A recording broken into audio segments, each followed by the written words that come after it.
Syedaralun, pengacara Putri Chandrawati Arman Hanis menyebut istri Ferdy Sambo sudah berada di Baris Krim Polri untuk menjalani pemeriksaan sebagai tersangka kasus tewasnya Brigadir Nofriansyah Yosua Huta Barat atau Brigadir J pada Jumat 26 Agustus 2022.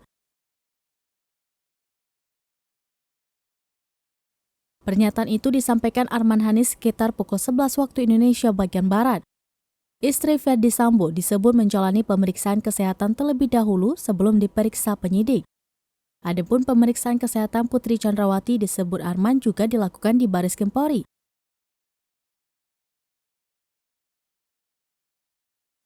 Sementara itu dikutip dari tayangan Breaking News Kompas TV, Putri Chandrawati tidak terlihat melewati awak media yang menunggu di depan lobi.